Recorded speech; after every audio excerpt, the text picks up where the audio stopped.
Hi, I'm Big John here with BackStage360 interviewing Sister Speak's very own Sherri Ann. You are Sister Speak, aren't you? I guess so.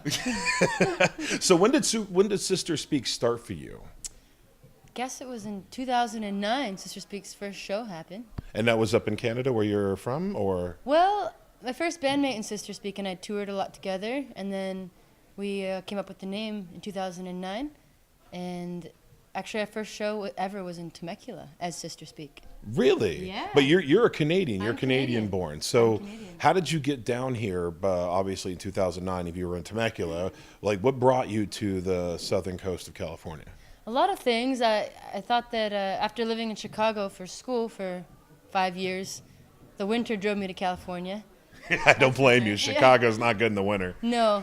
I loved being home. I just thought that there were a lot more opportunities in California for music. Well, you got a lot for your music while living in Chicago, though. I believe I Yeah. saw a quote where the 5 years you spent there pretty much defined what Sister Speak is now. Oh. Is that something accurate? You know, those were the defining years. That's when I made the decision or the choice to pursue music. Was in Chicago.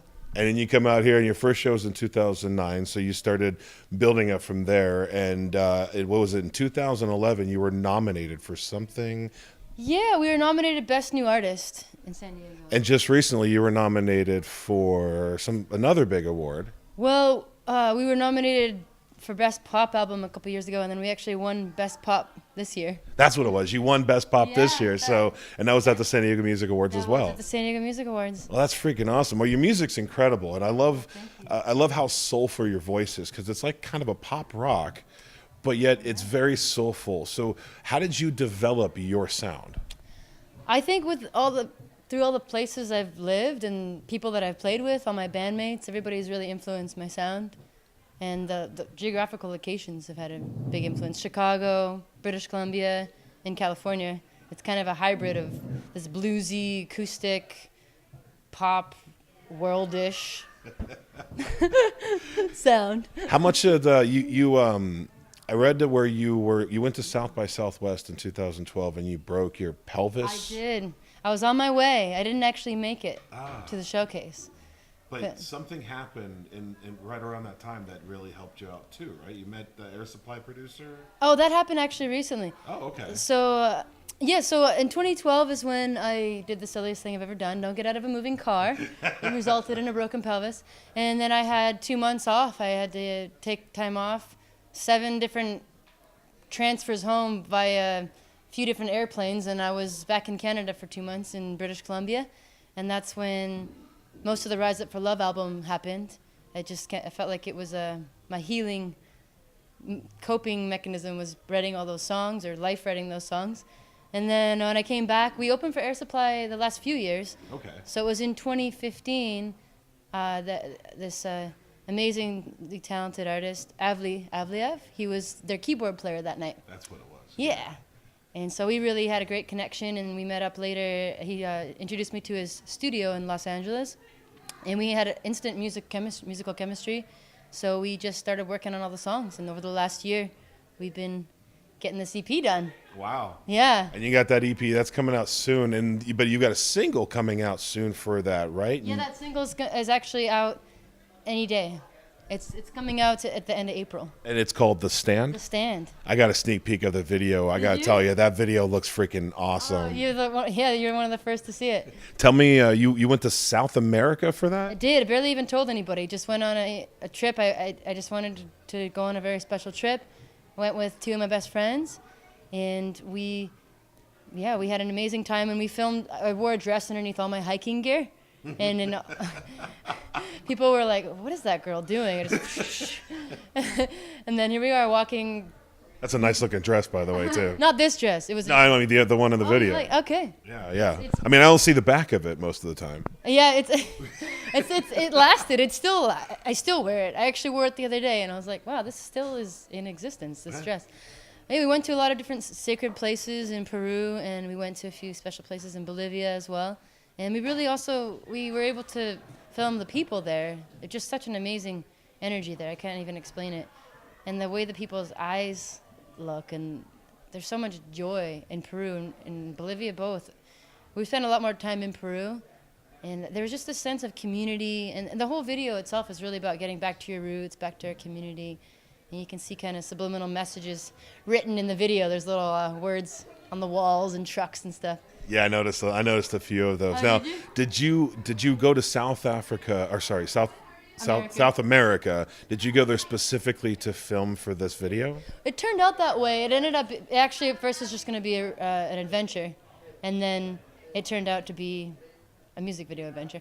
Well, it's incredible, the photography you got there, the videography, everything. It looks so beautiful. So Yeah, we're definitely going to be putting out a series of pictures, and we on our pledge, check out pledgemusic.com/sisterspeak. We have posters, and we're going to be putting pictures together from that trip, so people can get posters and they can get different videos and things. all sorts of cool stuff. Now that's all going to be coming out with the EP. And when is the EP actually release date? Do you have a We full? don't have an official release date yet. It's going to be looking like the fall, September, for the full release, but the new single is coming out in April.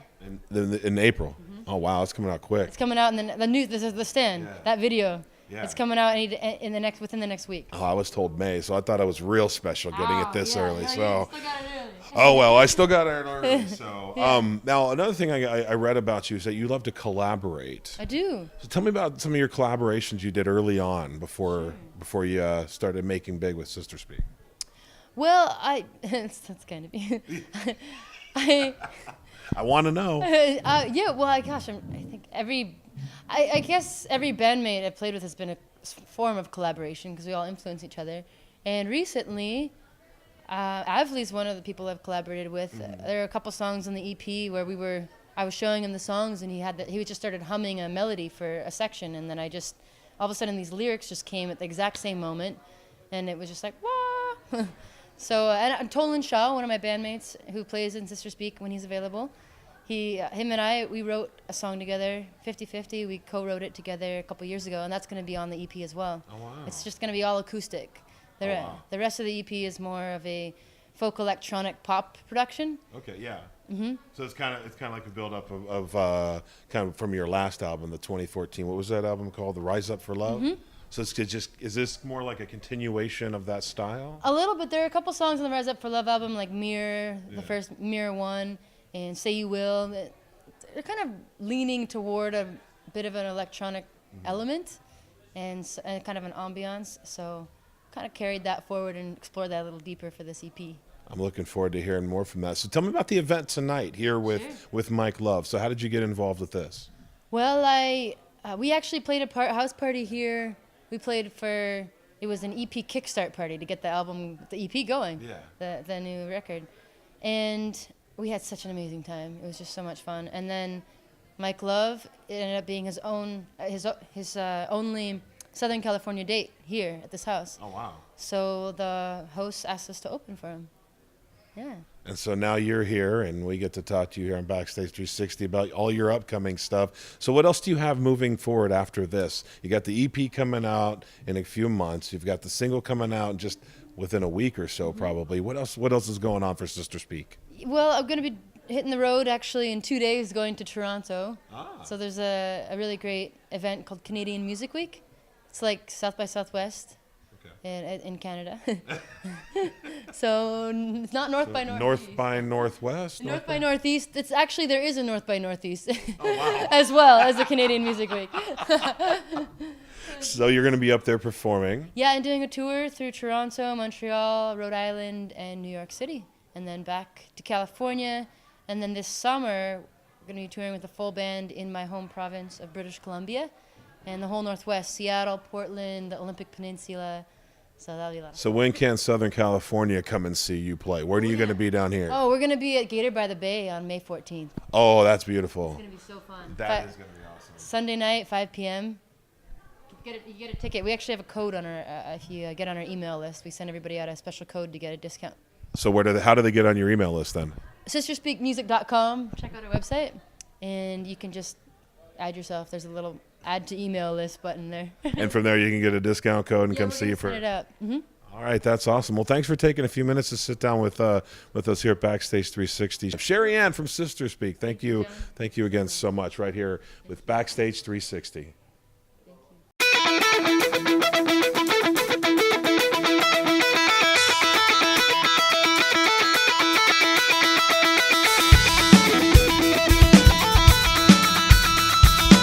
Bye.